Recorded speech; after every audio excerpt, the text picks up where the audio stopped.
السلام علیکم ورحمۃ اللہ وبرکاتہ۔ الحمد للہ علی نعمت الاسلام وکفا بہا نعمہ۔ آپ لوگوں کو خوش آمدید۔ سورۃ تغابن آیت نمبر 11 سے ابتدا۔ اعوذ باللہ من الشیطان الرجیم، بسم اللہ الرحمن الرحیم۔ ما اصاب من مصیبت الا باذن اللہ ومن یؤمن باللہ یہد قلبہ واللہ بکل شیء علیم۔ No calamity befalls but with the permission of Allah, and whoever believes in Allah, He guides his heart. Allah is all knowing about everything. تو پہلی آیت جو ہم دیکھ رہے ہیں یہ obviously یہ جو ہمیں بتا رہی ہے کہ اللہ کے حکم کے بغیر کوئی مصیبت نہیں آتی، اور جو اللہ پر ایمان رکھتا ہے اس کے دل کو تو اللہ ہی ہدایت دیتا ہے، اس کے دل کو ہدایت دیتا ہے، اور اللہ جو ہے ہر چیز کا جاننے والا ہے۔ دیکھیے جب بھی انسان پہ کوئی مشکل آتی ہے نا، تو اس مشکل کا جو اثر ہوتا ہے، اس کی جو تکلیف ہوتی ہے، وہ زیادہ دن تک چلتی ہے۔ انسان جو ہے جب کہ ایک خوشی کی حالت میں ہو، یا اسی پہ کوئی خوشی آئے یا اس کے پر کوئی تکلیف آئے، دونوں میں اس کا امپیکٹ اور اثر انسان پہ بالکل مختلف ہوتا ہے۔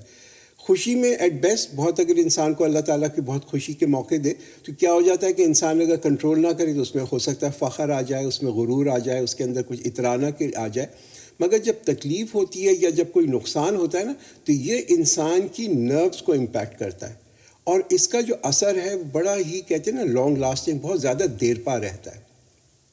تو خوشی ہو یا غم ہو، اب دیکھیں کبھی کبھی انسانوں پہ خوشی اور غم ایک ساتھ آتا ہے کہ ایک طرف سے پتہ چلا پروموشن ہو گیا، دوسری طرف سے پتہ چلا کہ بہت کوئی لاس ہو گیا، کسی کا انتقال ہو گیا، تو غم کا جو اثر ہے نا وہ زیادہ امپیکٹ کرتا ہے، وہ زیادہ توجہ مرکز جس کو کہتے ہیں نا بن کے رہتا ہے، اس کا اثر جو ہوتا ہے وہ زیادہ رہتا ہے غم کا۔ جب بھی انسان کے اوپر کوئی مشکل آئے، کوئی مصیبت آئے، تو انسان کو بڑا کیئرفلی سوچنا چاہیے، بڑے احتیاط سے اس کے اوپر سوچنا چاہیے کہ یہ مشکل، یہ مصیبت کیوں آئی، یعنی کہ کیا یہ اپنے آپ سے آ گئی، یا کیا اس کے پیچھے کوئی منصوبہ بندی ہے، کوئی پلاننگ ہے۔ کئی دفعہ ہوتا ہے کہ کسی کا ایک دم سے انتقال ہو جائے، بھائی انتقال ہوا تو did he dye on his own, کیا خود ہی مر گیا، یا اس کے پیچھے کوئی ہستی ہے جس کی اجازت سے یہ موت آئی۔ تو یہ بات اللہ تعالیٰ بار بار ہمیں قرآن کے اندر سٹریس کر کے بتاتا ہے کہ اللہ ہی ہے جو انسان کو زندگی دیتا ہے، اور وہی جو ہے اس کی موت جب واقع ہوتی ہے وہ بھی اللہ کے حکم سے ہی ہوتی ہے۔ تو جو بھی مرا وہ اللہ کی اجازت سے مرا۔ اب ہوتا ہے نا کہ لوگوں کے اندر اگر ایمان ان کا ذرا سا کمزور ہو تو لوگ یہ سوال کرنا شروع کر دیتے ہیں کہ بھئی وائی ڈڈ دس ہیپن، یہ کیوں ہوا، کاش اس نے یہ نہ کیا ہوتا، کاش میں نے یہ نہ کیا ہوتا، کاش یہ نہ ہوا ہوتا۔ یہ کاش جو ہے نا، یہ سوائے انسان کو مایوسی کے، ڈپریشن کے، اور جو کہتے ہیں نا ایک بلیم گیم، ایک الزام لگانے کی، اور کچھ نہیں، لیڈز ٹو نتھنگ ایلس۔ تو جتنے بھی ifs اینڈ بٹس ہوتے ہیں نا ہمارے ذہن کے اندر آتے ہیں کسی مشکل آنے کے بعد، یہ ایک بیکار ایکسرسائز ہے، یہ ایک فیوٹائل چیز ہے، اس سے انسان کے اندر سوائے غصے کے اور ایک کہتے ہیں نا کہ ایک تلخی کے اور افسوس کے اور کچھ بھی نہیں ہوتا۔ تو مشکل کے اندر، ایک مصیبت کے اندر، یا خوشی ہو یا بڑی اللہ تعالیٰ کی طرف سے فروانی ہو، بہت زیادہ چیزیں انسان کو مل رہی ہوں، رویہ انسان کا تبدیل نہیں ہونا چاہیے، اور یہی چیز ہے جو اسلام ہمیں سکھاتا ہے، اور یہی چیز اللہ تعالیٰ ہمیں بتاتے ہیں کہ اللہ انسان کا امتحان لیتا ہے۔ کبھی اللہ تعالیٰ لوگوں کو دے کے امتحان لیتا ہے، کبھی ان سے لے کے بھی امتحان لے لیتا ہے۔ تو یہ دونوں ایک امتحان کے پرچے سمجھنے چاہیے، اور یہ سوچنا چاہیے کہ بھائی کوئی بھی چیز خود ہو نہیں رہی، اور نہ ہی کوئی اور آپ پہ یہ کوئی کر رہا ہے، صرف اختیار جو ہے نا اس کا اور کسی کے پاس نہیں ہے سوائے اللہ کے پاس ہے، اور یہ اللہ کی مرضی سے ہو رہی ہے۔ وَأَطِيعُوا اللَّهَ وَأَطِيعُوا الرَّسُولَ فَإِن تَوَلَّيْتُمْ فَإِنَّمَا عَلَىٰ رَسُولِنَا الْبَلَاغُ الْمُبِينُ۔ And obey Allah and obey the messenger. But if you turn away, then our messenger has only to convey the message clearly. تو کیا بتایا گیا ہے کہ بھئی یہ تو انسان کے اپنے اوپر ہے کہ اللہ جو ہے وہ اللہ اور اس کی رسول کی فرما برداری کرے، اور پھر اگر لوگ منہ موڑ لیں گے تو پھر رسول کے اوپر تو صرف یہی ہے کہ ایک چیز کو کھلی طریقے سے پہنچا دینا، دیٹس کلیئرلی میسج کو دے دینا۔ تو یہ والنٹری، میں کہتا ہوں نا، خود انسان یہ ارادہ کرے، آپ خود یہ تدبیر کریں، آپ خود یہ محنت کریں کہ بھئی ہم نے اللہ تعالیٰ کی فرما برداری کرنی ہے، اللہ تعالیٰ کی جو کہتے ہیں نا اطاعت کرنی ہے، اور اس کے نبی کی اطاعت کرنی ہے۔ اللہ لا الہ الا ہو وعلی اللہ فلیتوکل المؤمنون۔ Allah is such that there is no God but He, and upon Allah alone let the believers put their trust۔ توکل ہے تو صرف اللہ کے اوپر ہے کہ اللہ کے سوا اور کوئی معبود نہیں، اور اسی پہ ایمان والے جو ہے نا اسی پہ بھروسہ کرتے ہیں، اسی پہ توکل کرتے ہیں۔ توکل جو ہے نا، یہ دیٹ مین ڈز، یہ جو انسان ہم جب توکل کرتے ہیں وہ کیا ہوتا ہے، توکل کیا ہوتا ہے کہ بھئی ہم پکا ارادہ کریں گے، ہم ایک پلاننگ بھی کریں گے، اس کے اوپر ہم کہتے ہیں نا بہت منصوبہ بندی بھی کریں گے، ہم بہت محنت بھی کریں گے، مگر اس کا کہاں یہ اس کا رزلٹ آئے گا یہ ہمارے ہاتھ کے اندر نہیں ہے۔ نتیجہ جو ہے نا، انسان کو نتیجہ اللہ کے اوپر چھوڑ دینا چاہیے۔ اپنی طرف سے آپ پوری محنت کریں، مگر جو بھی نتیجہ آئے نا اس کو خوشی سے ایکسیپٹ کرنا، یہی توکل ہے کہ میں نے تو اپنا پورا ریزالو کیا تھا، میں نے پورے منصوبے بنائے تھے، اپنی طرف سے کوشش کی، مگر نتیجہ نہیں آیا میری توقعات کے مطابق، تو یہ اللہ کی طرف سے کہ اللہ تعالیٰ جو ہے وہ اجر بھی دیتا ہے، اور وہ اجر کس چیز کا دیتا ہے کہ لوگ جو ہیں ان کو صحیح کہتے ہیں نا صحیح انتخاب کریں، اور جو لوگ جو ہیں وہ کہتے ہیں فل ایفرٹ کریں، پوری محنت کریں۔ توکل یہ نہیں ہے کہ انسان جو ہے وہ کوئی خود تو محنت کرے نہیں، سوائے دعائیں کرتا رہے، صرف محنت کوئی کرے نہیں اور یہ امید کر لے کہ اللہ تعالیٰ جو ہے اس کو دے گا۔ اور یہ تو توکل ڈزنٹ مین ان ایکشن، کہ بے عملی کا نام توکل نہیں ہے، کہ انسان جو ہو اس میں لتھارجی ہو، اس کے اندر سستی ہو، بالکل لیزینس ہو، وہ ایک لاؤس بن کے بیٹھا رہے، یہ کوئی توکل نہیں ہے۔ توکل از آل اباؤٹ ایفرٹ، کہ انسان محنت کرے مگر رزلٹ جو ہے نا اس سے زیادہ جو ہے نہ بہت زیادہ خوش ہو نہ بہت زیادہ پریشان ہو۔ یا ایھا الذین آمنوا ان من ازواجکم و اولادکم عدوا لکم فاحذروہم وان تعفوا وتصفحوا وتغفروا فإن اللہ غفور رحیم۔ O you who believe, among your wives and your children there are some enemies for you, so beware of them. And if you forgive and overlook and pardon, then Allah is the most forgiving, merciful. تو یہاں پہ کچھ یعنی محبتیں جن کے بارے میں بتا دیا گیا، اور اس سے انسان کو ذرا تھوڑا کہتے ہیں آگاہ کر دیا گیا کہ اے ایمان والوں، بے شک تمہاری بیویوں اور تمہاری اولاد میں بعض تمہارے دشمن ہیں، سو ان سے بچتے رہو، اور اگر تم معاف کرو اور درگزر کر دو اور بخش دو تو اللہ جو ہے وہ بخشنے والا اور نہایت رحم والا ہے۔ کہ یہ کچھ محبتیں جو ہیں دیکھیے انسان کے اندر اللہ تعالیٰ نے یہ بسا دی ہیں، یہ چیز یہاں واضح کی جا رہی ہے۔ کچھ ایسی محبتیں ہوتی ہیں جو ہمارے اندر انگرینڈ ہیں، کہ محبت جو ہے انسان کو اپنے اسپاؤس کے ساتھ ڈیفینیٹلی یہ اللہ تعالیٰ نے انگرین کر کے رکھی ہوئی ہے، اپنے بچوں کے ساتھ یہ بھی ایک محبت ہے جو کہ ہمارے اندر بسی ہوئی ہے، مگر یہ اگر جو محبتیں ہیں نا اگر یہ ضرورت سے زیادہ ہو جائے، اگر یہ حد سے بڑھ جائیں، اور حد کیا ہوتی ہے کہ بھائی اللہ کی محبت سے زیادہ یہ محبتیں ہو جائیں تو یہ فتنہ ہو جاتی ہیں، پھر یہ محبتیں جو ہیں یہ نقصان دہ ہو جاتی ہیں، ان کے اندر کوئی فائدہ نہیں رہتا۔ تو جیسے ہوتا ہے نا کبھی کبھی انسان جو ہے اپنی اولاد کو یا اپنی بیوی کو یا اپنے گھر والوں کو جو ہے ان کا ایک کہتے ہیں نا لیونگ سٹینڈرڈ بڑھانے کے لیے، ان کا معیار زندگی بڑھانے کے لیے، ان کو اچھی تعلیم دینے کے لیے، بچوں کو اچھی تعلیم دینے کے لیے اگر انسان جو ہے وہ جوئے میں ملوث ہو جائے یا رشوت دینے لگے یا اسمگلنگ کرنے لگے یا منشیات کے اندر ہو جائے، تو یہ تمام جو ہے یہ جو دین ایٹ دیٹ اسٹیج یہ جتنی بھی محبت ہے نا یہ پھر ایک بہت بڑا انسان کے لیے فتنہ بن جاتی ہیں۔ انما اموالکم و اولادکم فتنہ واللہ عندہ اجر عظیم۔ Your riches and your children are but a trial, and as for Allah, with him is a great reward۔ کہ تمہارے مال اور تمہاری اولادیں جو ہیں یہ تو ایک آزمائش ہے اللہ کی طرف سے، یہ ایک ٹرائل ہے، اور اللہ کے پاس تو بہت بڑا اجر ہے۔ تو یہ تو ایک اللہ تعالیٰ نے انسان کا امتحان دیا ہے، کچھ لوگوں کو اللہ تعالیٰ بہت مال و دولت دیتا ہے اور اولاد دیتا ہے، اور یہ دو چیزیں جو ہے نا یہ دنیا کا ویسے تو آپ دیکھیں تو بہت بڑا سرمایہ ہے۔ ایک طرف یہ سرمایہ بھی ہے، ایک بڑا ایسٹ بھی ہے، مگر ایک طرف بہت بڑی لائبلٹی بھی ہے، ایک طرف ایک خسارہ بھی بن سکتی ہیں۔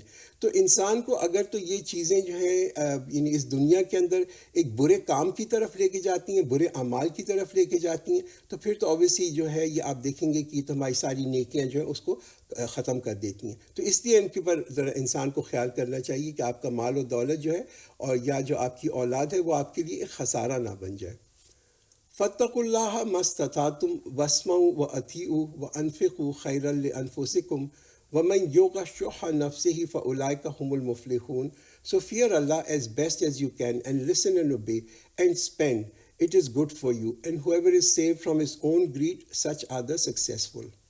تو ایک آیت یہ جو آپ دیکھیں گے بڑی خوبصورت آیت ہے جس میں اللہ تعالیٰ فرما رہا ہے کہ جہاں تک ہو سکے تم اللہ سے ڈرو، جہاں تک ہو سکے اللہ سے ڈرو، سنو اور حکم مانو، ہاں، اور پھر جو ہے خرچ کرو۔ یہ جو امپورٹنٹ چیز ہے نا خرچ کرنا، اور یہ بتا دیا گیا کہ جو بھی اپنے دل کی لالچ سے محفوظ رہا تو وہ ہی فلاح پائے گا۔ تو پہلی بات تو یہ کہ بھئی فرما برداری ہے، اللہ تعالیٰ کی اطاعت، یہ ارادہ کرے انسان کہ اللہ تعالیٰ کی فرما برداری کرے گا اور ایک خوشی کے ساتھ کرے گا. میں کہتا ہوں نا ایک ولنگلی، کہ اس کے اوپر اس کا کوئی اثر جو ہے وہ پازیٹیو اثر ہوگا کہ اللہ کی فرما برداری کری اور اللہ کی اطاعت کری اور پھر خوش بھی ہوا.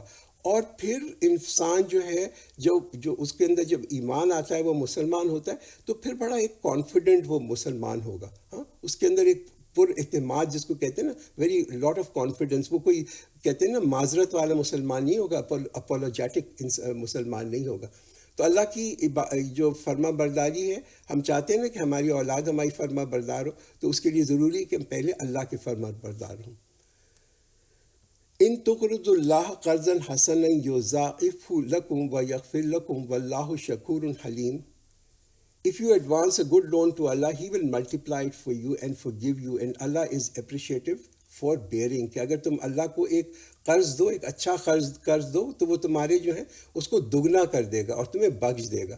تو یہاں پہ ایک بڑا ترغیب دی جا رہی ہے کہ بھئی اللہ کی راہ میں خرچ کرنا. ہم اللہ کو تو کچھ نہیں دے سکتے مگر اللہ کے دین کے لیے ہم خرچ کر سکتے ہیں کہ اللہ کو ایک خوبصورت جو ہے نا قرض دو. یہ بھی آپ سوچیں کہ کتنا بڑا ایک ہمارے لیے ایک اعزاز ہے کہ ایک غلام جو ہے جس کو سب کچھ یعنی کہ اس کے آقا نے دیا، اس کے مالک نے دیا، تو مالک اس سے کہہ رہے گا کہ بھئی تم مجھے تھوڑا سا اس میں سے دے دو. تو کتنا بڑا ہمارے لیے موقع ہمیں سمجھنا چاہیے. امیجن کریں کہ آپ کو کسی ملک کا جو پریزیڈنٹ ہے آپ کو کال کرے اور کہے کہ بھئی مجھے 10 روپے دے دو، تو آپ کیا کہیں گے؟ میں بھائی 10 کیا، میں تو آپ کو 10,000 روپے دے دوں، میں تو آپ کو 10 لاکھ روپے دے دوں. کیونکہ ہم سمجھتے ہیں نا کہ یہ بہت بڑا اچھا ہمارے لیے موقع ہے اور ایک بڑے اعزاز کی بات ہے کہ مالک نے ہم سے کچھ مانگا. عالم الغیب و شہادت العزیز الحکیم، the knower of the unseen and the seen, the almighty, the all wise. سب اللہ تعالیٰ جو ہے وہ سب چھپی اور کھلی جو چیزیں ان کو جانتا ہے، اور وہ ہماری نیت کو بھی جانتا ہے، اور وہ غالب اور حکمت والا ہے. اس کے بعد ہم اگلی صورت شروع کرتے ہیں، سورۃ طلاق. جیسا کہ نام ہے اس کا ڈائیورس، اس میں کافی آپ کو احکامات اس قسم کے ملیں گے. بسم اللہ الرحمن الرحیم. یا ایہا النبی اذا طلقتم النساء فطلقوہن لعدتہن واحصوا العدۃ واتقوا اللہ ربکم لا تخرجوہن من بیوتہن ولا یخرجن الا ان یأتین بفاحشۃ مبینہ وَتِلْكَ حُدُودُ اللَّهِ وَمَنْ يَتَعَدَّ حُدُودَ اللَّهِ فَقَدْ ظَلَمَ نَفْسَهُ لَا تَدْرِي لَعَلَّ اللَّهَ يُحْدِثُ بَعْدَ ذَلِكَ أَمْرًا. O Prophet, when you people divorce women, divorce them at a time when the period of iddat may start, and count the period of iddat and fear Allah your Rabb. Do not expel them from their houses, nor should they go out unless they come upon with a clear, shameless act. These are the limits prescribed by Allah, and whoever exceeds the limit prescribed by Allah, he indeed does injustice to his own self. You do not know that Allah will bring about a new situation thereafter. تو یہ آیت جو پہلی آیت جو ہے یہ ہم دیکھتے ہیں کہ یہ یعنی کہ طلاق کے بارے میں ہے، اور اس میں اللہ سبحانہ وتعالیٰ نے فرمایا کہ اے نبی جب تم عورتوں کو طلاق دو تو ان کی عدت کے موقع پر طلاق دو، اور عدت گنتے رہو، یعنی کہ عدت کا جو ٹائم پیریڈ ہے اس کو گنتے رہو، اور اللہ سے ڈرو جو تمہارا رب ہے. تو امپورٹنٹ چیز کیا یہاں پہ بتائی جا رہی ہے کہ دیکھیے ہم خطبہ نکاح کو بھی دیکھیں اور یہ طلاق کی جو احکامات اب جو آ رہے ہیں ان کو بھی دیکھیں. اس میں بار بار ایک جو چیز کا ذکر ہو رہا ہوگا وہ کیا چیز ہے؟ وہ تقویٰ ہے.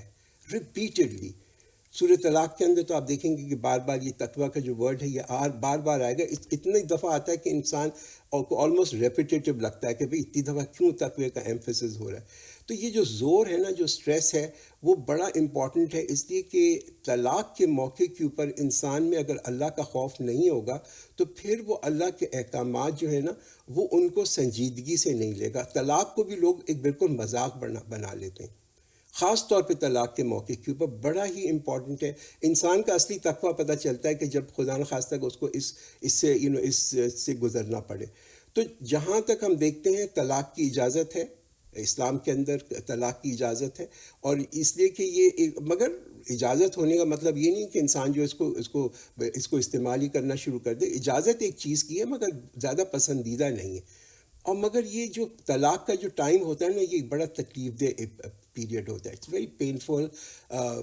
یعنی کہ کپلز کے لیے پینفل ہوتا ہے گا، فیملیز کے لیے بھی پینفل ہوتا ہے. تو قرآن یہ کوشش کرتا ہے کہ اس کے اندر سے جو یہ تکلیف ہے نا، اس کو کسی طریقے سے کم کیا جائے، اس کو ایز پینلیس ایز پاسبل بنایا جائے. اس لیے آپ دیکھیں کہ بڑے آہستہ آہستہ جو ہے نا الگ الگ سٹیپس ہیں، اس کے الگ الگ سٹیپس ہیں اس کے، کہ تاکہ کہ یہ جو ٹراما ہوتا ہے طلاق کا، اس کو مینیج کیا جائے. آپ دیکھیں یہ جو ہیلنگ پروسیس ہوتی ہے نا، یہ جو زخم بھرنا ہوتا ہے طلاق کی وجہ سے جو زخم لگتے ہیں اس کو بھرنے کے لیے، اس میں بھی کچھ وقت لگتا ہے. اس کی وجہ سے آپ دیکھیں کہ اسلام کے اندر کہ ایک عدت کی جو ہے بڑی اہمیت ہے، اور وہ عدت جو ہے کہ انسان پہلی دفعہ طلاق دے پھر رکے، اور اگر رجوع کرنا ہے تو پھر ٹھیک ہے وہیں پر رکا رہے، یا اگر پھر آگے جانا ہے تو عدت کے بعد دوسری طلاق دے، پھر رکے، پھر تیسری طلاق دے، اگر تو وہ اس کو فائنلی irrevocable کرنا ہے. فَإِذَا بَلَغْنَ أَجَلَهُنَّ فَأَمْسِكُوهُنَّ بِمَعْرُوفٍ أَوْ فَارِقُوهُنَّ بِمَعْرُوفٍ وَأَشْهِدُوا ذَوَيْ عَدْلٍ مِّنكُمْ وَأَقِيمُوا الشَّهَادَةَ لِلَّهِ ذَلِكُمْ يُوعَظُ بِهِ مَنْ كَانَ يُؤْمِنُ بِاللَّهِ وَالْيَوْمِ الْآخِرِ وَمَنْ يَتَّقِ اللَّهَ يَجْعَلْ لَهُ مَخْرَجًا. So when they divorce women having almost reached their term, then either retain them with fairness or part with them with fairness, and call two just men from among you to witness, and establish testimony of Allah. Such is a counsel given to the one who believes in Allah and the last day. Whoever fears Allah, He brings forth a way out for him.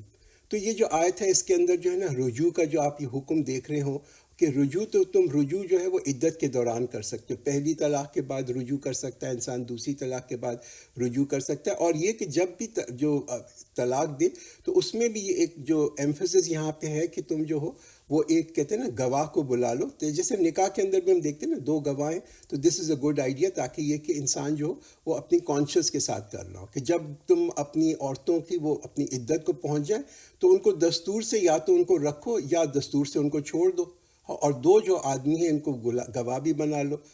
تو یہ بڑا important ہے انسان کو ان steps کو سمجھنا اور ان کو فالو کرنا. وَيَرْزُقْهُ مِنْ حَيْثُ لَا يَحْتَسِبُ وَمَنْ يَتَوَكَّلْ عَلَى اللَّهِ فَهُوَ حَسْبُهُ إِنَّ اللَّهَ بَالِغُ أَمْرِهِ قَدْ جَعَلَ اللَّهُ لِكُلِّ شَيْءٍ قَدْرًا. And provide him from where he did not expect, and whosoever places his trust with Allah, he is sufficient for him. Surely Allah is to accomplish his purpose. Allah has set upon the measures for everything. اللہ کیا فرماتا ہے اس آیت کے اندر کہ اسے رزق دیتا ہے جہاں سے اس کو گمان بھی نہ ہو، اور جو اللہ پہ بھروسہ کرتا ہے تو اللہ اس کے لیے کافی ہے. بے شک اللہ اپنا حکم پورا کرنے والا ہے، اور اللہ ہر چیز کے لیے ایک اندازہ مقرر کیا ہوا ہے. وَاللَّائِي يَئِسْنَ مِنَ الْمَحِيضِ مِن نِّسَائِكُمْ إِنِ ارْتَبْتُمْ فَعِدَّتُهُنَّ 3 أَشْهُرٍ وَاللَّائِي لَمْ يَحِضْنَ وَأُولَاتُ الْأَحْمَالِ أَجَلُهُنَّ أَن يَضَعْنَ حَمْلَهُنَّ وَمَن يَتَّقِ اللَّهَ يَجْعَل لَّهُ مِنْ أَمْرِهِ يُسْرًا. And those women from among you who have despaired of monthly cycles, if you are in doubt, their iddat is 3 months, as well as of those who have not had their course. As for those having pregnancy, their term of iddat is that they give birth to their child, and whoever fears Allah, He brings about ease for him in his affair. تو یہ جو آیت ہے آپ یہ دیکھ رہے ہیں کہ کئی دفعہ ایسا ہوتا ہے کہ عورتوں کو کسی عمر کی وجہ سے یا ان کو بیماری کی وجہ سے ان کے پیریڈ جو ہیں وہ رک جاتے ہیں، تو ان کی جو عدت ہے وہ یہاں بتائی جا رہی ہے کہ وہ ان کی عدت جو ہے وہ 3 مہینے ہے. اور یہ احکام آلسو فار ایکسپیکٹنگ ویمن کے جو کہ یعنی کہ پریگننٹ ہوں، ان کی جو عدت ہے جب تک کہ ان کا بچہ جو ہے اس کی پیدائش نہیں ہو جاتی. تو جو تمہاری عورتیں ہیں جن کو کہ یعنی کہ پیریڈز ہیں کی امید نہیں رہی، وہ ان کے لیے جو ہے عدت 3 مہینے، اور یعنی کہ جن کے ابھی پیریڈ شروع بھی نہیں ہے ان کے بھی 3 مہینے، اور جو کہ حمل والی عورتیں ہیں ان کے جب تک کہ وہ بچہ ان کا پیدا ہو ان کی عدت ہے. ذالک امر اللہ انزلہ الیکم ومن یتق اللہ یکفر عنہ سیئاتہ ویعظم لہ اجرا. This is a commandment of Allah that He sent down to you, and whoever fears Allah, He will write off his evil deeds and will magnify his reward. تو آپ دیکھیں کہ بار بار ہر آیت کے اندر ہر حکم کے بعد ہر حکم کے بعد جو ہے نا ریپیٹڈ جو سٹریس ہے وہ کس چیز کے اوپر ہے؟ وہ اللہ سے، یعنی کہ انسان کو ایک خوف ہونا چاہیے، اللہ کا تقوی، اور اس کے جو فوائد ہیں وہ بھی بتائے جا رہے ہیں کہ یہ اللہ کا حکم ہے، اس کے لیے تمہاری طرف جو اللہ نے نازل کیا ہے کہ جو لوگ جو اللہ سے ڈرتا ہے، اس کی اللہ تعالیٰ اس کی برائیاں اس سے دور کر دیتا ہے اور اس کو ایک بہت بڑا اجر بھی دیتا ہے۔ تو بار بار یہ جو ہے نا آپ دیکھیں گے کہ تقوی جو ہے اس کا کتنا زیادہ یہاں طلاق کی آیتوں کے اندر سٹریس آ رہا ہے۔ اسکنوہن من حیث سکنتم من وجدکم ولا تضاروہن لتضیقوا علیہن وان کن اولات حمل فانفقوا علیہن حتی یضعن حملہن فان ارضعن لکم فآتوہن اجورہن واعتمروا بینکم بمعروف وان تعسرتم فسترضع لہ اخری۔ Lodge them where you lodge according to your means, and do not hurt them in order to make their life difficult for them. And if they carry a child, spend on them till they give birth to their child. Then if they suckle the child for you, give them their recompense, and consult each other with fairness. If you create difficulty for each other, then other women will suckle for him.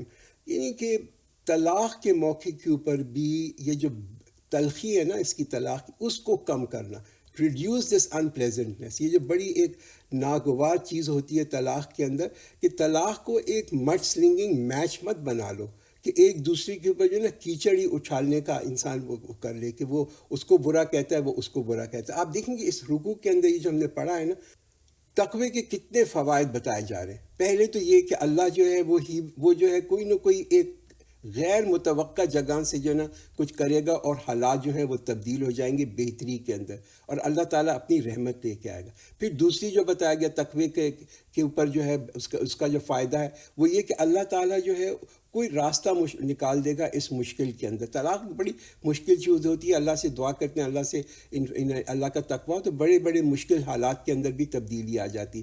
پھر تیسری یہ کہ اللہ تعالیٰ ایسی جگہ سے رزق دے گا جہاں سے انسان نے سوچا بھی نہیں ہوگا۔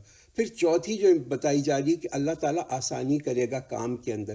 پانچویں چیز بتائی جا رہی ہے کہ تمہارے جو برے اعمال ہیں اس کا منفی ریپرکشن، اس کے منفی اثرات جو ہیں نا ان کو اللہ تعالیٰ ختم کر دے گا، یعنی کہ تمہاری جو گناہ ہیں ان کو اللہ تعالیٰ معاف کر دے گا۔ اور آخری چیز جو بتائی جا رہی ہے کہ اللہ تعالیٰ تمہیں بہت بڑا اجر دے گا۔ تو بڑی امپورٹنٹ چیز ہے طلاق کے موقع کے اوپر کہ اللہ کا تقوی جو ہے نا اس کے اوپر جو ہے نا فوکس کرنا، اللہ کو یاد کرنا، الٹیمیٹلی یہ سوچنا کہ ہمیں جا کے اللہ کے سامنے اس کا جواب دینا ہے۔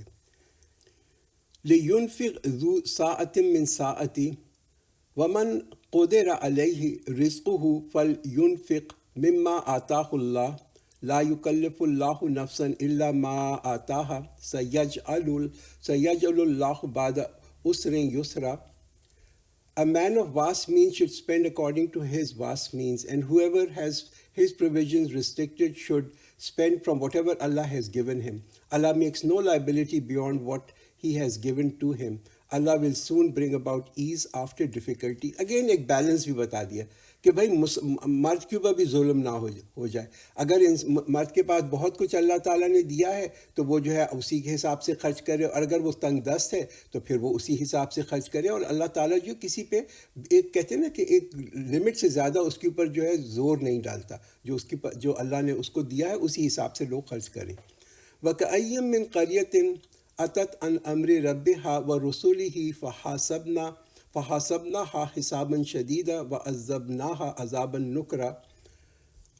And how many townships rebelled against the commandment of its Rabb and against his messengers, so we called them to a severe account and punishment with exemplary punishment۔ تو آپ دیکھیں کہ یہ ریمائنڈ بھی کرا رہا ہے اللہ سبحانہ وتعالیٰ کہ کتنی بستیاں ہیں، کتنی قومیں ایسی ہیں کہ جس کو اس کے رب نے ان کے رسولوں سے انہوں نے جو ہے یعنی کہ جو تھا نا اس کے جو احکامات تھے اس کی بغاوت کی، اور اللہ تعالیٰ نے پھر ان کو جو ہے بہت ہی کہتے ہیں نا سخت پنشمنٹ دی اور اس کو سزا دی۔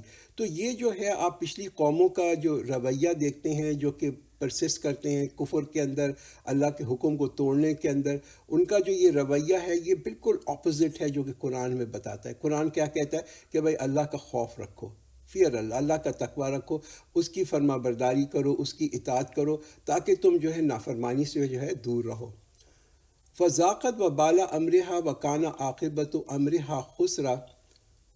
So they tasted the evil consequences of its act, and end of its conduct was loss. کہ بس یہ جتنی بھی قومیں تھیں، جو بستیاں تھیں، انہوں نے جو اپنا کام کیا تھا اس کا انہوں نے ضرور اس کا وبال کو چکھا، اور انجام جو ان کا کیا ہوا، انجام ان کا جو ہے وہ سوائے بربادی کے، سوائے نقصان کے اور کچھ بھی نہیں ہوا۔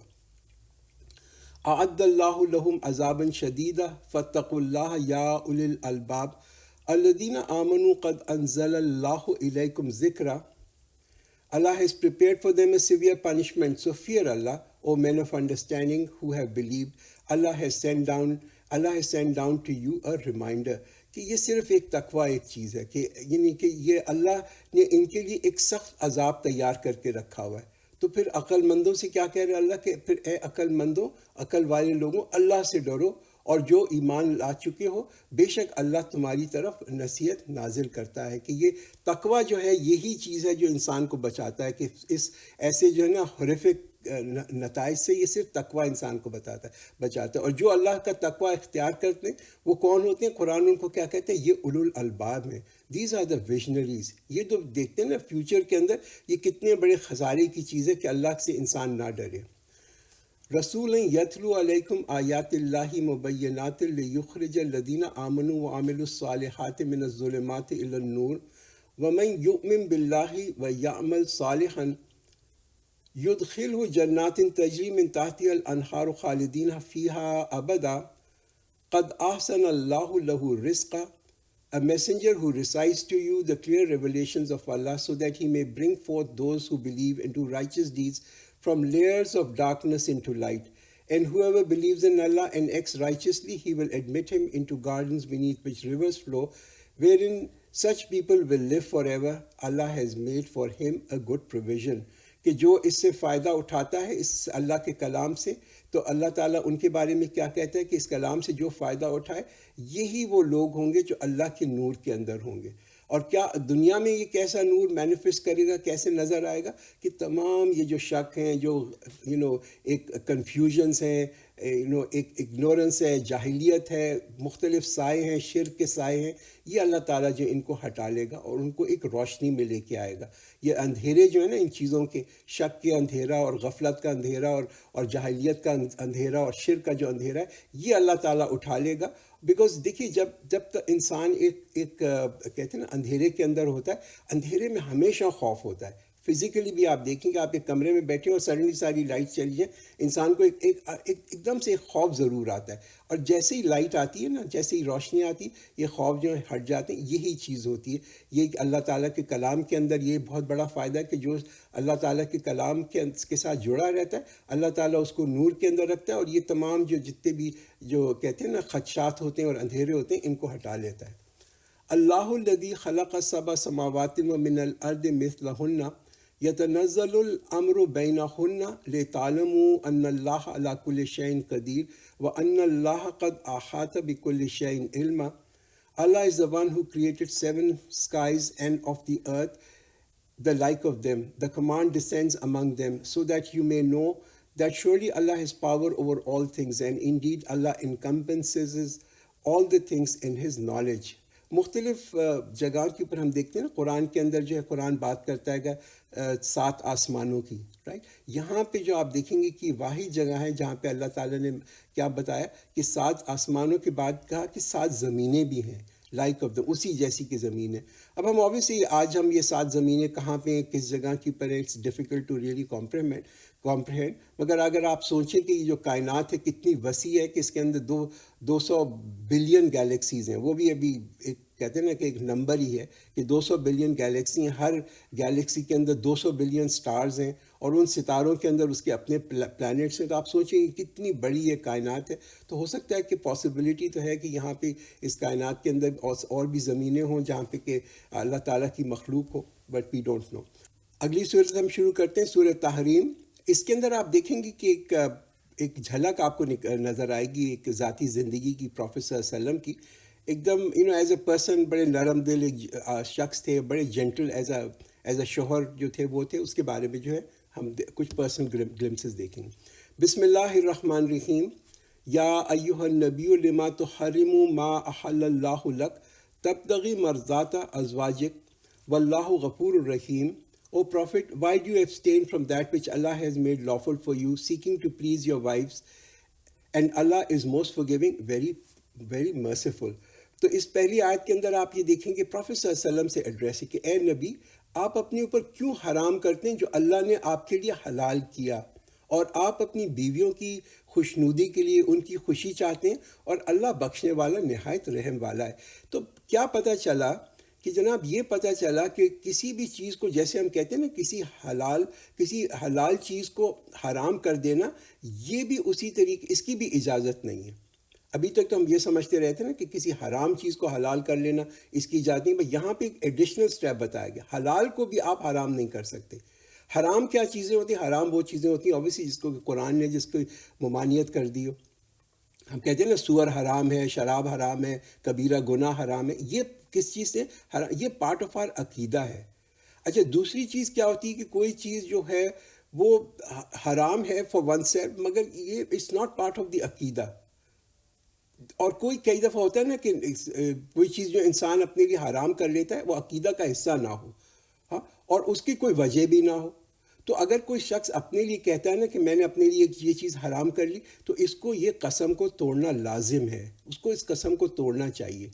تیسری کیا چیز ہوتی ہے، کئی دفعہ لوگ کچھ چیزوں سے بچنا چاہتے ہیں، ہاں، کچھ چیزوں سے ریفرین کرتے ہیں، اور وہ یہ سوچتے ہیں کہ ان سے بچنا جو ہے اس میں مجھے ثواب ملے گا. کئی دفعہ لوگ کہتے ہیں کہ بھئی ہم کینو نہیں کھاتے اس لیے کہ وہ سپلائسڈ ہے، یا اس کا فروٹ جو ہے وہ کسی وجہ سے، یا کوئی چیز نہیں کھاتے کہ میں خود جو ہے اس کو نہیں کھا.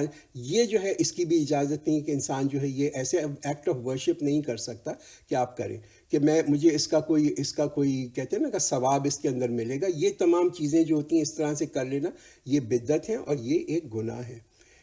اچھا، کبھی ایسا ہوتا ہے کہ انسان کسی چیز کو چھوڑ دیتا ہے مگر اس کو کوئی لیجیٹمیٹ ریزن ہوتا ہے، کوئی جائز وجہ ہوتی ہے جس کی وجہ سے چھوڑ دیتا ہے.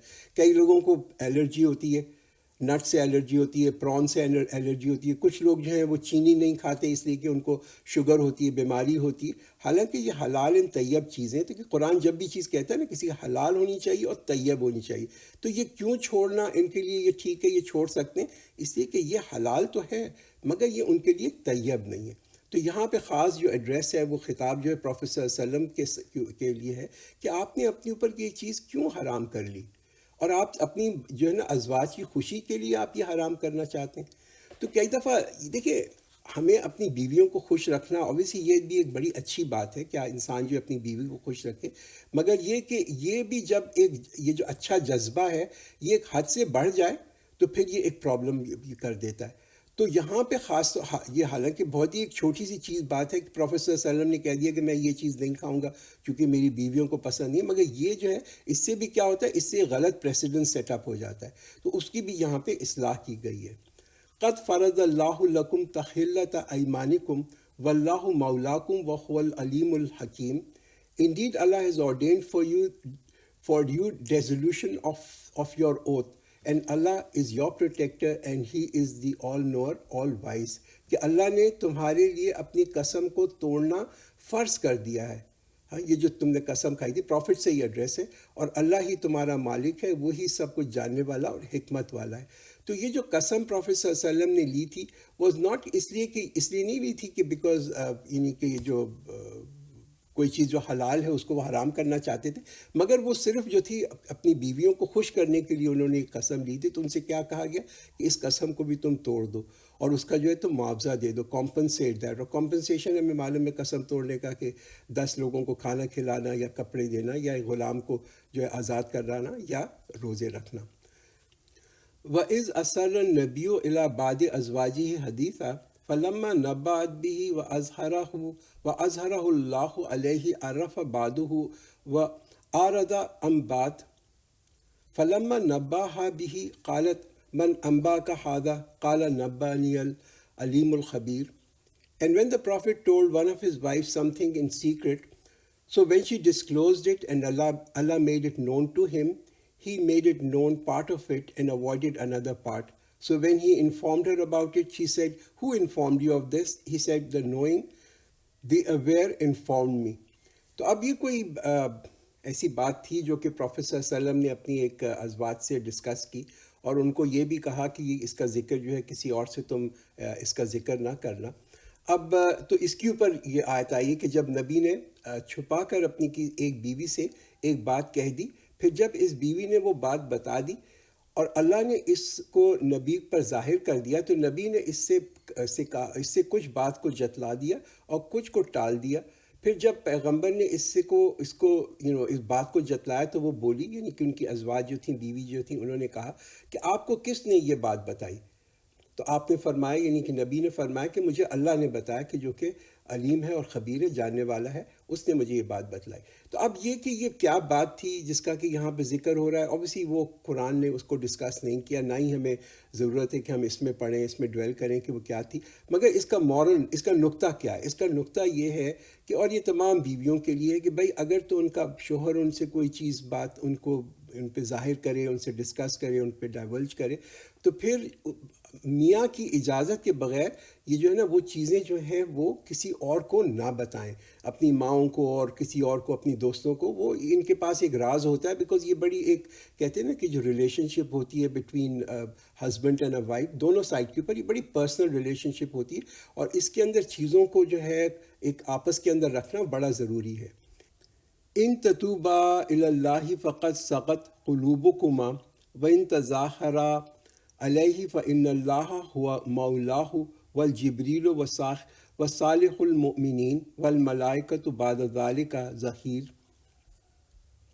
If both of you turn in repentance to Allah, your hearts are already inclined, and if you go back each other against him, then Allah is his supporter, Jibreel and the righteous believers, and after all that angels are his helpers۔ تو یہاں پہ ایک کہتے ہیں نا کہ ایک تنبیہ کی گئی، ذرا سختی کے ساتھ یہاں پہ تنبیہ کی گئی تربیت کے لیے، کہ اگر وہ تم دونوں، یعنی کہ وہ جو دو ازواج تھیں ان کو ایڈریس کیا گیا کہ اگر تم دونوں اللہ کی جانب سے توبہ کر لو تو یہی تمہارے لیے بہتر ہے، ورنہ تمہارے دل تو اس پہ مائل ہو ہی چکے ہیں کہ وہ توبہ تو خود بھی کرنا چاہتی تھیں، اور اگر تم نے ان کے رسول کے خلاف ایک دوسرے کی مدد کی تو بے شک اللہ اس کا سب سے بڑا مددگار ہے، اور پھر جبریل اور نیک لوگ جو ہیں اور فرشتے جو ہیں۔ تو یہاں پہ کہتے ہیں نا، دیکھیں ایک سختی ڈیفینیٹلی ہے، ایک ریپریمانڈ ہے، اور یہ کیوں ضروری ہے؟ کبھی کبھی سختی کرنا ضروری ہوتا ہے ایک تربیت کے لیے۔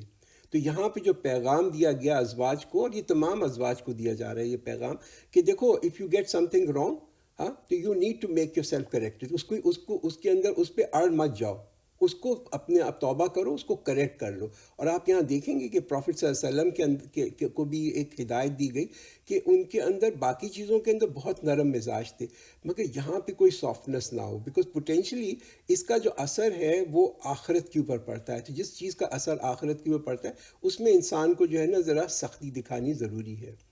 عسیٰ ربہ ان طلقکن ان یبدلہ ازواجا خیرا منکن مسلمات مؤمنات قانتات تائبات عابدات سائحات ثیبات وابکارا۔ It is hoped that if he divorces you, Allah will give him in your place wives better than you, submissive to Allah, believing, devoted, repenting, steadfast in worship, fasting, previously married and virgins۔ تو اب یہاں پہ کیا بتایا جا رہا ہے کہ اگر نبی نے تمہیں طلاق دے دی تو تم بہت جلدی تم دیکھو گی کہ اللہ ان کا جو رب ہے اس کے بدلے میں تم سے اچھی بیویاں ان کو دے گا، اور وہ جو فرما بردار ہوں گی، اور پھر یہ کوالٹیز بتائی جا رہی ہیں، فرما بردار ہوں گی، ایمان لانے والی ہوں گی، نماز پڑھنے والی ہوں گی، توبہ کرنے والی ہوں گی، اور عبادت گزار ہوں گی، اور کہتے ہیں نا کہ تمام ان کی جو پازیٹیو کوالٹیز ہیں وہ بتائی جائیں۔ اس آیت کا ایک تھوڑا سا پس منظر ہے، اور پس منظر یہ کہ حضرت عمر رضی اللہ عنہ نے اپنی جو تھی ان کی جو ازواج تھیں، ان کی جو بیوی تھی، ان کو کچھ کہا، تو ان کی جو بیوی تھی اس نے شی ریپلائڈ بیک، انہوں نے اس کو بیک آنسر کیا، بیکاز یہ عورتیں جو تھیں اور ان کی جو بیویاں تھیں خاص طور پہ، دے ور ناٹ پش اوورز، یہ نہیں تھا کہ وہ ہر بات سن لیتی تھیں، دے were really strong women.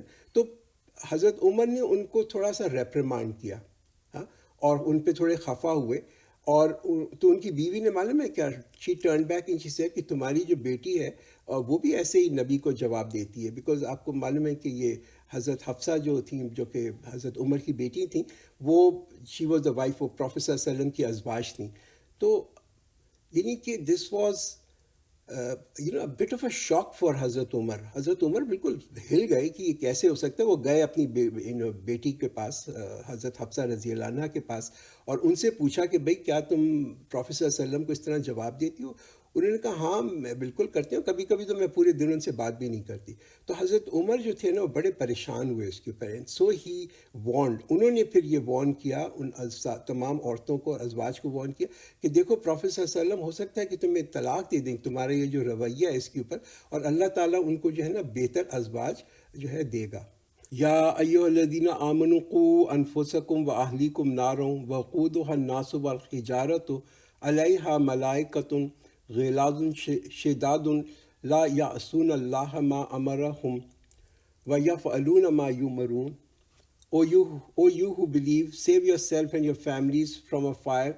The fuel is people and stones, appointed on which are angels stern and severe, who do not disobey Allah in what He orders them, and do as they are commanded. تو یہ آیت جو ہے کہ ایمان والوں کے لیے ہے کہ اے ایمان والوں, اپنے آپ کو اور اپنی گھر والوں کو دوزخ سے بچاؤ, دوزخ کی آگ سے بچاؤ, جس کا ایندھن آدمی, انسان اور پتھر ہے, اور اس پر جو فرشتے ہیں وہ بھی بڑے سخت دل ہیں اور قوی ہیں. ان کو مقرر کیا, وہ اللہ کی نافرمانی بھی نہیں کرتے. تو آپ یہ دیکھیں کہ یہ جو ہے نا صرف پڑھ لینا کلمہ طیب جو ہے نا یہ کافی نہیں ہے انسان کو آگ سے بچانے کے لیے. تو یہاں نصیحت کی جا رہی ہے کہ اپنے آپ کو بھی بچاؤ اور اپنی جو کہتے ہیں نا اپنے خاندان کو بھی بچاؤ اس آگ سے. اور اگر یہ صرف کلمہ طیب پڑھ لینا ہوتا کہ انسان جو ہے اس کو پڑھنے کے بعد فوراً جنت پہ چلا جائے گا, تو اس آیت کی ضرورت نہیں تھی یہاں پہ. اس آیت کی ضرورت کیوں پڑی کہ انسان مسلمان ہو بھی تب بھی اس کو ڈرنا چاہیے کہ خدا نخواستہ کہیں وہ اس آگ میں نہ چلا جائے. تو یہاں پروفیٹ صلی اللہ علیہ وسلم کو مخاطب کیا گیا ہے, اور وہ پروفیٹ صلی اللہ علیہ وسلم اپنی جو کہتے ہیں نا اپنے خاندان کو بھی مخاطب ہو کے یہی چیز بتایا کرتے تھے. ایک دفعہ انہوں نے حضرت فاطمہ, ان کی جو بیٹی تھی حضرت فاطمہ رضی اللہ عنہ, ان سے کہا کہ او فاطمہ تم اپنے آپ کو آگ سے بچاؤ, اسی کہ میں تمہاری مدد نہیں کر سکوں گا اللہ کے سامنے. تو یہ تمام ہم سب لوگوں کو ایک بہت بڑی تنبیہ ہے کہ ہم یہ سوچیں, اپنے بارے میں بھی سوچیں اور اپنی اولاد کے بارے میں بھی سوچیں اور اپنے خاندان کے بارے میں سوچیں جن سے ہمیں بڑی محبت ہے کہ ہم ان کو کیسے آگ سے بچا سکتے ہیں. یا ایھا الذین کفروا لا تعتذروا اليوم انما تجزون ما کنتم تعملون. O you who disbelieved, do not make excuses today. You will only be recompensed for what you have been doing. تو یہ کس سے خطاب ہے؟ یہ کافروں سے کہ اے کافروں آج بہانے نہ بناؤ, تمہیں تو اسی چیز کا بدلہ دیا جائے گا جو تم کیا کرتے تھے. تو یہ کیا کہا جا رہا ہے کہ یہ ان لوگوں سے کہا جا رہا ہے کہ جو کہ جہنم میں جا رہے ہیں کہ تم جو ہے نا آج کوئی بہانے نہ بناؤ, اسی کہ تمہارے بہانے جو ہیں وہ کوئی فائدہ نہیں ہوگا, اس سے کوئی تمہیں جو ہے فائدہ نہیں ہوگا, تم اس جگہ سے بچ جاؤ یہ جو ناکامی کے اندر جو تم پہنچے ہو. وہ ایک ایئر لائن کا ایک ہمیشہ ایک ٹیگ لائن ہوا کرتی تھی, your journey is your destination, کہ جیسا تمہارا سفر ہوگا ویسے ہی تمہاری منزل ہوگی. تو اس سفر پہ ضرور غور کریں کہ ہماری زندگیوں کا سفر کیسا ہے, کہ اگر یہ بڑا ہی انسان کے اندر ایک بڑا خطرناک ایک ایمان ہوتا ہے, یہ بلیف ہوتا ہے کہ وہ اللہ کا انکار کریں اور اللہ کے دشمنوں سے اپنی دوستی کریں اور جہنمی لوگوں سے اپنے یاری کریں, اور پھر وہ یہ امید کریں کہ وہ جو ہیں جنت کے اندر گیٹ کریش کرتے ہوئے پہنچ جائیں گے, آخر کے اندر وہ جنت کے اندر آ جائیں گے. جیسی انسان کا یعنی کہ دنیا کے اندر اس کا سفر ہوتا ہے ویسے ہی اس کی منزل بھی ہوتی ہے.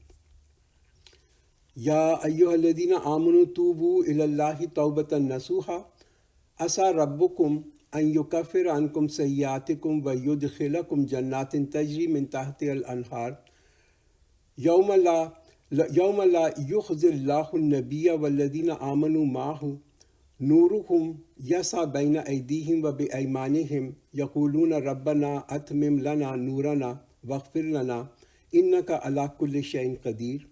O you who believe, turn to Allah with sincere repentance. It is hope that your Rabb will write off your faults and will admit you into gardens beneath which rivers flow. On the day when Allah will not disgrace the Prophet and those who believe with him, their light will run before them and to their right hands. They will say, Our Rabb, perfect for us our light and forgive us. Indeed, you have power over all things.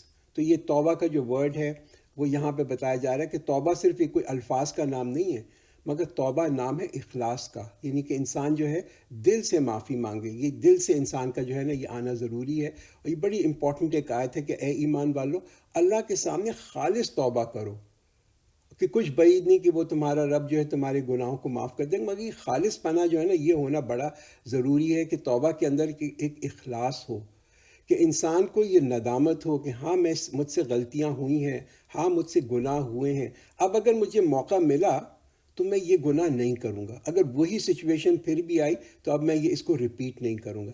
کہ یہ نہ ہو کہ انسان جو ہو وہ اپنے پرانے گناہوں کے بارے میں جب سوچتا ہو نا تو اس کو بڑا مزہ آتا ہو کہ یار کیا ٹائم تھا، کیا ہم نے فن اینڈ فرولک کیا، کیا ہم نے پینٹنگ دا ٹاؤن ریڈ کیا، یہ مزہ اس کو نہ آئے۔ یہ بڑی ایک اہم بات ہے کہ انسان اپنا جو گناہ ہے اس کو دیکھے، اور چاہے وہ گناہ بڑا ہو یا چھوٹا ہو، اس سے قطع نظر it doesn't really make any difference. یہ انسان کو سوچنا چاہیے کہ جو ہم نے گناہ کی، اللہ کی نافرمانی کی، کس کی نافرمانی کی، اور یہ نافرمانی جو ہے یا چھوٹی ہو یا بڑی ہو اس کو ہم چھوڑ دیں۔ اور کیوں چھوڑ دیں؟ بیکاز آف فیئر آف اللہ، اللہ کے خوف سے۔ یا ایھا النبی جاہد الکفار والمنافقین واغلظ علیہم ومأواہم جہنم وبئس المصیر۔ O Prophet, strive hard against the disbelievers and the hypocrites and be stern with them. Their final abode is hell and it is an evil place of return. تو کافر جو تھے وہ تو کھلم کھلا جو تھے مخالفت کیا کرتے تھے اسلام کی، اس دین کی، تو قرآن کیا کہہ رہا ہے کہ ان کے ساتھ تم جہاد کرو with sword۔ منافق جو تھے وہ تو چھپتے تھے، وہ کس کے پیچھے چھپتے تھے؟ وہ اسلام کے پیچھے چھپتے تھے۔ تو ان کے ساتھ تو اوبیسلی تم جہاد کرو، مگر جہاد کرو الفاظ کا، تو ان کو کاؤنٹر کرو۔ تو یہ کہا جا رہا ہے کہ ان کے ساتھ تم نرمی مت کرو، مگر یہ ان کے ساتھ تم سختی سے ان کے مقابلہ کرو۔ ضرب اللہ مثل الذین کفروا امرأۃ نوح وامرأۃ لوط کانتا تحت عبدین من عبادنا صالحین فخانتہما فلم یغنیا عنہما من اللہ شیئا وقیل ادخلا النار مع الداخلین۔ Allah set forth an example for the disbelievers, the example of the wife of Nuh and the wife of Lut. They were both under two of our righteous servants, yet they betrayed them, so they could not benefit against Allah at all. And it was said, enter the fire along with those who enter. تو یہاں پہ ایک مثال دی جا رہی ہے، اور مثال جو بڑی امپورٹنٹ مثال دی جا رہی ہے کہ اللہ کافروں کے لیے ایک مثال بیان کرتا ہے کہ نوح اور لوط کی بیویاں وہ ہمارے دو نیک بندوں کے نکاح میں تھیں، پھر بھی ان دونوں نے خیانت کی، تو اللہ نے ان کے اوپر ایک غضب نازل کیا، یعنی کہ اللہ کا ان پہ غصہ ہوا، اور ان کا جو تھا یہ نبیوں کے ساتھ اٹیچمنٹ جو تھا کہ ان کی بیوی ہوں، یہ ان کے کچھ کام نہیں آیا، پھر بھی وہ دوزخ کے اندر انٹری۔ تو کیا مثال بتائی جا رہی ہے؟ یہ ان لوگوں کو یہ مثال دی جا رہی ہے کہ بھائی یہ مت سمجھو کہ اگر تم منسلک ہو جاؤ کسی نیک کے ساتھ تو آٹومیٹکلی تم یعنی کہ نیکوکار میں شامل ہونے لگو گے۔ کسی کے ساتھ ایسوسیٹ ہونا جو ہے دیٹ از ناٹ انف۔ کئی دفعہ ہوتا ہے نا، ہمارے جو ماں باپ ہیں بڑے نیک ہوتے ہیں، یعنی کہ ہماری جو اسپاؤس ہوتے ہیں وہ بڑے نیک ہوتے ہیں، مگر دیٹ از امپورٹنٹ کہ ہمیں اپنے آپ کے بارے میں خود سوچنا ہے کہ ہمیں کتنی نیکی ہے۔ وَضَرَبَ اللَّهُ مَثَلَ الَّذِينَ آمَنُوا امْرَأَتَ فِرْعَوْنَ إِذْ قَالَتْ رَبِّ ابْنِ لِي عِندَكَ بَيْتًا فِي الْجَنَّةِ وَنَجِّنِي مِنْ فِرْعَوْنَ وَعَمَلِهِ وَنَجِّنِي مِنَ الْقَوْمِ الظَّالِمِينَ۔ And Allah has cited for the believers the example of the wife of Pharaoh when she said, my Rabb, build for me near you a house in the paradise and deliver me from the Pharaoh and his doings and deliver me from the unjust people۔ تو یہاں پہ جو ہے یہاں مثال دی جا رہی ہے کس کی؟ یہ فرعون تھی، اس کی بیوی کی۔ بڑی ایک کہتے ہیں نیک عورت تھی کہ اس نے اللہ ایمانداروں اور اللہ ایمان والوں کے لیے فرعون کی بیوی کی مثال بیان کرتا ہے کہ جب اس نے کہا کہ اے میرے رب میرے لیے اپنے پاس جنت میں ایک گھر بنا لے، رائٹ، اور مجھے فرعون اور اس کی کام سے نجات دے اور ان ظالم قوموں سے نجات دے۔ تو یہاں جو ایک ایگزامپل دی، بڑی امپورٹنٹ ایگزامپل یہاں دی جا رہی ہے فرعون کی بیوی کی۔ خود بڑی نیک تھی وہ، مگر اس کے ارد گرد کے جو حالات تھے وہ بہت ہی کہتے ہیں نا ڈیفیکلٹ حالات تھے، بڑے مشکل حالات کے اندر وہ تھی۔ تو اس سے کیا بتایا جا رہا ہے؟ دیکھیے کوئی عورت، کوئی مرد، کوئی شخص چھپ نہیں سکتا بیہائنڈ دیئر اسپاؤس، یعنی کوئی عورت جو ہے اپنے شوہر کے پیچھے نہیں چھپ سکتی اور یہ دعویٰ کر سکتی کہ بھئی میں اپنے شوہر کی وجہ سے تھی نا، میں گناہ گار تھی، اس لیے کہ شوہر جو تھا وہ مجھ سے گناہ کراتا تو میں گناہ کرتی تھی۔ اگر فرعون کی بیوی جو ہے وہ نیک ہو سکتی ہے تو کوئی عورت جو ہے نا وہ یہ دعویٰ نہیں کر سکتی کہ میں نے شوہر کی وجہ سے جو ہے گناہ کیا۔ اور فرعون کی بیوی جو تھی اس نے اپنے رب کو نہیں چھوڑا۔ فرعون کتنا بڑا کافر تھا، مگر پھر بھی اس کی بیوی نے اپنے رب کو نہیں چھوڑا، حالانکہ ماحول سرکمسٹانسز جو تھے وہ بہت مشکل تھے. And Maryam, daughter of Imran, who guarded her chastity, so we breathed into her our spirit, and she testified to the truth of the words of her Rabb and his books, and she was one of the devoted. تو یہ بڑا high جو آپ نے ایک مقام جو دیا ہے حضرت مریم کو، کہ مریم عمران کی بیٹی، اس کی مثال یہاں بیان کی گئی ہے کہ جس نے اپنی عصمت کو محفوظ رکھا، پھر اس نے اپنی طرف سے یعنی کہ اللہ نے اپنی طرف سے ایک روح اس کے اندر پھونکی، اور اس کے رب کی باتوں کو اور اس کی کتابوں کو اس نے سچا جانا. یعنی کہ حضرت مریم نے کتابوں پہ بھی کہتے ہیں نا ایمان لائیں اور باتوں پہ بھی ایمان لائیں، اور وہ عبادت کرنے والوں میں سے تھی. مریم کے بارے میں بتایا جاتا ہے بڑا ایک ہائی سٹیٹس قرآن دیتا ہے حضرت مریم کو. اور آپ یہ اتنا اونچا سٹیٹس ایک عورت کو دیا، اس سے مردوں کو بھی یہ دیکھنا چاہیے کہ کوئی مرد اس پوزیشن پہ پہنچ نہیں سکتا. یہ کہ اتنا بڑا آپ دیکھیں کہ اتنا بڑا مقام دیا ہوا ہے کہ ناٹ مینی پیپل ول، بہت کم ہی مرد ہوں گے جو اس مقام کی اور پہنچیں گے. اور یہ جو ہے یہ کیا بتایا گیا ہے کہ دیکھیے نیکی کے اندر جو ہے نا سبقت لینا جو ہے وہ ڈپینڈ کرتا ہے. اس سے یہ فرق نہیں پڑتا کہ کوئی شخص مرد ہو یا عورت ہو، ایوری ون کین کمپیٹ، یعنی اس میں سبقت لے سکتا ہے نیکی کے اندر. بارک اللہ لنا ولکم فی القرآن العظیم ونفعنا وایاکم بالآیات والذکر الحکیم.